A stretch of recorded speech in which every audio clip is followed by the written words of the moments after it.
If you struggle making decisions, this video is for you. Hey everyone, if you've been to my channel, welcome back. If this is your first time at my channel, my name is Ross and I'm an intuitive counselor. I wanted to talk this morning about embodied decision making. And when I talk to clients, I get a lot of feedback about the struggle of making decisions. And I want to talk first about why is it hard to make decisions? And there can be many reasons for this. The first one that I think is primary is that we could be making decisions from the place of being dysregulated in our nervous system. And that really goes back to our emotional experiences that we had growing up. I know I say that a lot, but it unfortunately is true. And when we are coming from that decision-making process from a place of fear or a place of wanting to make the right decision and not get it wrong, then we are more likely to make an incorrect decision. The other thing is that when we're coming from a place of fear, usually that means that we're not connected to our body and we're more in our head than we are in our heart. And that's the difference, is that we're not meant, this may sound as a completely funny concept, but I really believe and know from some of the work that I do that we're meant to make embodied decisions, not mental decisions. When we make decisions from our head, we're thinking our way through something and not considering the other. There's this theory that 20% of the information comes from our head down to our body, and then 80% of the information comes up from our body. And what that tells us is that we're better to be connecting with our body.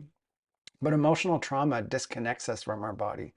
And it doesn't allow us to connect with the places where we actually make decisions are best.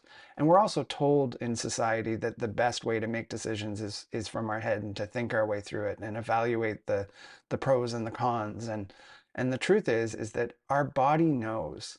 And so this idea of embodied decision making is a practice, and it's something that we need to learn. And if you've ever heard the expression, oh, I've got a gut feeling about this, or oh, I think I need to follow my heart, those phrases are leading us towards embodied decision making.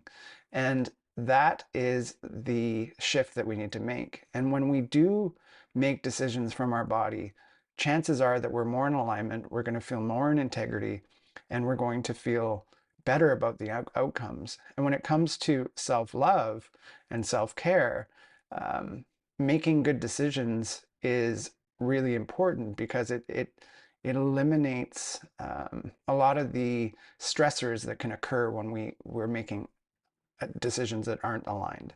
And I just want to talk a little bit about the dynamic of decision making. And usually it's like a this or that proposition. So it's either I go for dinner with this person or I don't. And the thing about embodied decisions is, and this is what I love, it's like we're considering a third part. So if you could imagine like three chairs, if you were to sit in the left chair of I go for dinner, and then the right chair of I don't go for dinner, what you want to do is pull a chair up in between and sit in that third place.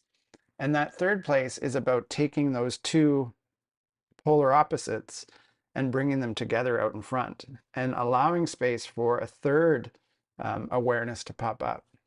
And this is something that I've done lots of times when I'm trying to consider a bigger decision. And once you're sitting in that middle chair, there's something that emerges that you may not have considered.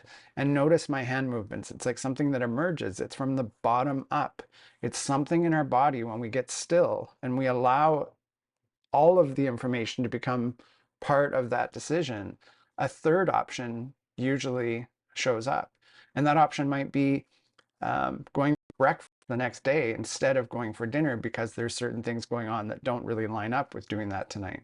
So we can easily get stuck in this or that, but embodied decision making allows us to have a third energy that steps in and provides a solution that we may not have been able to consider.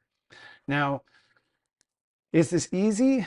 Probably not, because what is really required is to first regulate our nervous system and to bring ourselves into balance and to slow down. So I think, one of the other lessons that is really helpful is when it comes to these decisions, it's like, really stopping and connecting with your breath and bringing some awareness and slowing down, because often when we're making decisions, we create an urgency that isn't necessarily helpful in making that decision.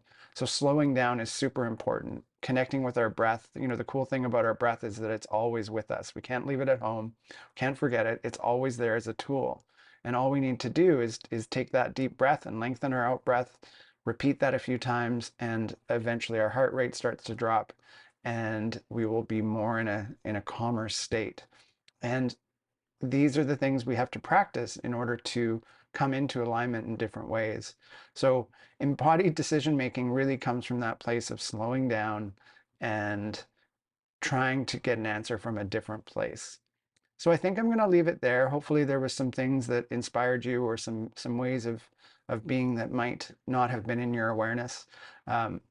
As I always say, this is a practice. So practice making practice making decisions using these tools, and see what comes into alignment and what changes. Thanks so much for taking the time to watch this video. If you think someone would benefit from it, please share it.